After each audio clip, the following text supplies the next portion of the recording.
Early in the season, I think the emphasis is more still on getting to know um, our kids as far as them being connected to each other. When you have 7 or 8 new players, your team changes if you have one new player. Let's say that the only person we had lost was Dot, and we brought in one guy to replace him, and everybody else back. Our team's changed, but when you have you had Corey Davis, who's starting at point guard right now. Um, Fabian White, Breon Brady, who's starting at the 5. Nura and Chris are both getting big minutes at the 5.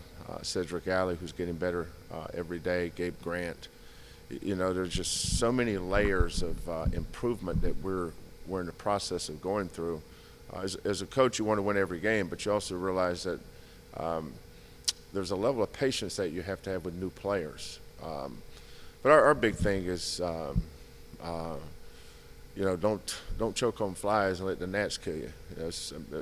Which the literal definition of that is you better be good at little things.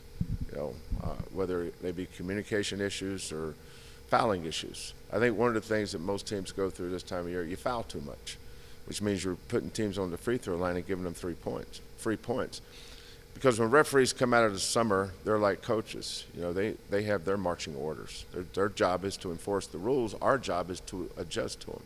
So I think we're still adjusting to the physicality or lack of contact that the game is emphasizing now. But when you go to a tournament, you prepare for your first game.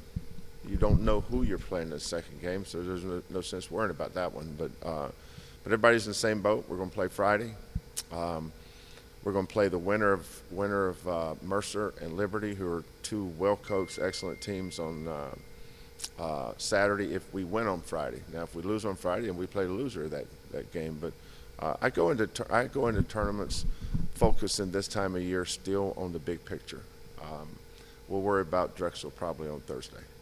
We couldn't have this depth 2 years ago. We weren't in position to recruit like that. You don't come in and take over a program that has 5 players in the month of April and then all of a sudden have a great recruiting class. It takes time. We've been blessed with a beautiful development center, Guy B. Lewis Development Center. We're building a brand new arena. I think when we have these 2 beautiful facilities that will marry each other, you'll see our recruiting take even a bigger jump. But I'm pleased with the progress we're making. I understand how difficult it is to build a program.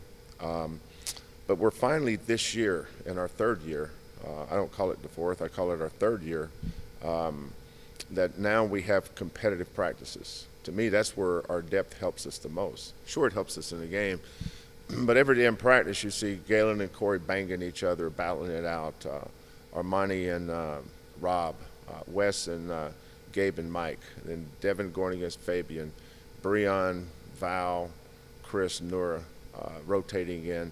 It just makes practices great, especially when we start keeping score, because everybody wants to win. If we start doing mundane drills as they see them, I see a little lack of intensity, and that's when I start barking at them. But when we start keeping score, you start seeing their competitiveness come out. But in the past years, we couldn't do that because we just didn't have any competition at positions, and I think that's what will make us better. Good little point guard, little left-handed kid, really, really quick, good ball screens. They've got a good center, 6'8", 250, that they throw it into. Coaching his 2nd year, still building his program. But when you go play on a neutral court or on the road, anybody can beat anybody. So we're going to be prepared for a team that is good out front and good inside. When they have that with shooters on the wings, they're pretty good.